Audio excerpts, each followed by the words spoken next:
جو ساتھی انتظار میں ہیں کہ عید کا ٹائم پورا ہوگا پھر ہی مسجد میں جائیں گے، بس 4-5 منٹ کے اندر اندر وہ مسجد کے اندر تشریف لے آئیں۔ انشاءاللہ العزیز 4-5 منٹ کے اندر اندر نماز عید الاضحیٰ کھڑی ہو جائے گی۔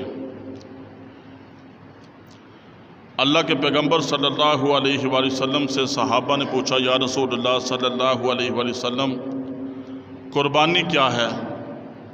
اللہ کے نبی صلی اللہ علیہ وآلہ وسلم نے ارشاد فرمایا، تمہارے باپ ابراہیم خلیل اللہ کی یہ سنت ہے۔ صحابہ نے کیا، یا رسول اللہ صلی اللہ علیہ وآلہ وسلم، قربانی کرنے سے ہمیں کیا ملے گا؟ اللہ کے نبی صلی اللہ علیہ وآلہ وسلم نے ارشاد فرمایا، میرے صحابہ، جانور کے ہر بال کے بدلے تمہیں ایک ایک نیکی ملے گی۔ صحابہ نے کیا، یا رسول اللہ صلی اللہ علیہ وآلہ وسلم، اگر کسی جانور کے جسم پر بال کی بجائے اون ہو تو پھر کیا ملے گا؟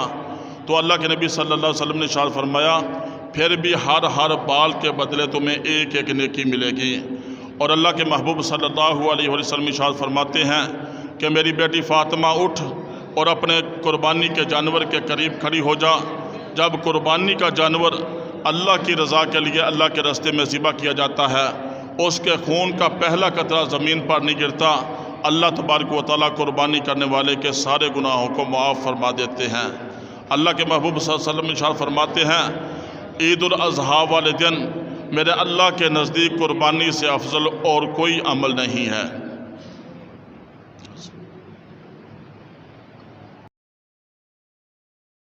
رب العالمین، اللہم صلی علی سیدنا و مولانا محمد عبدک و رسولک وصلی علی المؤمنین والمؤمنات والمسلمین والمسلمات، ربنا آتنا فی الدنیا حسنۃ وفی الآخرۃ حسنۃ وقنا عذاب النار وقنا عذاب القبر وقنا عذاب الحشر وقنا عذاب المیزان، یا ارحم الراحمین یا ارحم الراحمین یا ارحم الراحمین۔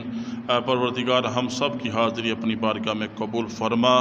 نماز عید الاضحیٰ کو ادا کیا، یا اللہ اس کو اپنی بارگاہ میں قبول فرما۔ قربانی والا عمل کر رہے ہیں، یا اللہ اس کو اپنی بارگاہ میں قبول فرما۔ یا اللہ جتنے بھی حضرات حاجی لوگ حج کے لیے پوری دنیا سے وہاں گئے، ارکان حج کو انہوں نے ادا کیا، مشقت کو برداشت کیا، یا اللہ ان کے ہر عمل کو اپنی بارگاہ میں قبول فرما۔ یا اللہ تیرے محبوب کی طرف سے وعدہ ہے، جو حج بیت اللہ کر لیتا ہے اس کے تو سارے گناہوں کو معاف کر دیتا ہے۔ یا اللہ تمام حاجیوں کے تمام گناہوں کو معاف فرما۔ ہم سب کو بھی حج بیت اللہ نصیب فرما، ہم سب کو بھی روزہ رسول کی بارہا زیارت نصیب فرما۔ یا اللہ ہم سے جتنے کبیرہ صغیرہ علانیہ خفیہ گناہ ہو چکے ہیں، اس مبارک دن کے اندر ہم اپنے گناہوں سے توبہ کرتے، ہماری توبہ کو اپنی بارگاہ میں قبول فرما۔ پروردگار ہم بڑے گناہ گار ہیں، بدکار ہیں، ڈوبے ہوئے ذلت میں ہیں، کچھ بھی ہیں لیکن تیرے محبوب کے امتی ہیں۔ اپنے محبوب کے امتی ہونے کے صدقے ہمارے گناہوں کو معاف فرما۔ پروردگار ہم سب کو حلال وسیع برکت والا رزق نصیب فرما۔ فقر و فاقہ سے، تنگ دستی سے، محتاجگی سے، مفلسی سے ہم سب کی حفاظت فرما۔ پوری دنیا کے اندر جتنے بھی لوگ پریشان حال ہیں، تمام کی تمام پریشانیوں کو ختم فرما۔ جتنے مسلمان بیمار ہیں، گھروں کے اندر، ہسپتالوں کے اندر، روحانی بیمار ہیں یا جسمانی بیمار ہیں، یا اللہ تمام بیماروں کو شفا نصیب فرما۔ یا اللہ خصوصاً حاجی بشارت صاحب، یا اللہ ہمارے حاجی ادریس صاحب، یا اللہ میری والدہ محترمہ، اس کے علاوہ بعض لوگوں نے اکثر دعاؤں کے لیے کہتے رہتے ہیں، کسی نے کہا کسی نے نہیں کہا۔ یا اللہ پوری امت مسلمہ کے لیے دعا گو ہیں، جتنے بھی بیمار ہیں، روحانی ہیں، جسمانی ہیں، گھروں کے اندر ہیں، ہسپتالوں کے اندر ہیں، یا اللہ تمام بیماروں کو شفا نصیب فرما۔ یا اللہ جتنے مسلمان اس دنیا سے جا چکے ہیں، ہم سب کے والدین، اساتذہ، متعلقین، رشتہ دار، عزیز و اقارب، بہن بھائی، یا اللہ امت مسلمہ کے لوگ، یا اللہ سب کے لیے دعا کرتے ہیں، یا اللہ سب کی مغفرت فرما، سب کو جنت الفردوس میں اعلیٰ مقام عطا فرما۔ اے پروردگار ہم نے بھی مرنا ہے، مرنے سے پہلے مرنے کی تیاری کرنے کی توفیق نصیب فرما۔ یا اللہ سعادت کی زندگی، شہادت کی موت نصیب فرما۔ اے پروردگار ہم سب کو ایمان اور اعمال صالح والی زندگی نصیب فرما، ایمان والی، کلمے والی ہم سب کو موت نصیب فرما۔ یا اللہ مبارک دن کے اندر تیرے گھر میں دامن پھیلا کر یا اللہ تجھ سے مانگ رہے ہیں، حاضرین مجلس کے دلوں کے اندر جتنی بھی دلی تمنائیں ہیں، ضروریات ہیں، دلی دعائیں ہیں، یا اللہ تو ہی دلوں کے بیتوں کو جانتا ہے کہ کون کیا چاہتا ہے، کیا مانگتا ہے۔ یا اللہ جتنی بھی دلی تمنائیں ہیں، ضروریات ہیں، دلی دعائیں ہیں، تمام کی تمام دلی مرادوں کو، ضروریات کو، دلی دعاؤں کو یا اللہ شریعت کے مطابق پورا فرما۔ یا اللہ جو کچھ بھی مانگا عطا فرما۔ یا اللہ جو کچھ نہیں مانگ سکے اپنی شایان شان ہم سب کو نصیب فرما۔ یا اللہ دین اسلام پر استقامت کے ساتھ یا اللہ یہ چند دن کی زندگی سنبھل کر اتباع سنت کے مطابق ہمیں گزارنے کی توفیق عطا فرما۔ یا اللہ اس مسجد کو، مدرسہ کو یا اللہ دن دگنی رات چونی ترقی نصیب فرما۔ اس کے اخراجات کو غیب کے خزانے سے پورا فرما۔ معاونین کے مال جان عزت آبرو کی حفاظت فرما۔ جو آباد کرتے ہیں ان کے گھروں کو آباد فرما۔ جو تعاون کرتے ہیں، محبت کرتے ہیں یا اللہ ان کے کاروبار میں، مال جان میں خیر و برکت اور ترقی نصیب فرما۔ ہم سب کے اس عمل کو ہم سب کے لیے صدقہ جاریہ بنا، بخشش کا ذریعہ بنا۔ یا اللہ ہماری تمام دعاؤں کو اپنی بارگاہ میں قبول فرما۔ ربنا تقبل منا انک انت السمیع العلیم وتب علینا انک انت التواب الرحیم۔ صلی اللہ تعالی علی خیر خلقہ محمد وعلی آلہ واصحابہ اجمعین برحمتک یا ارحم الراحمین۔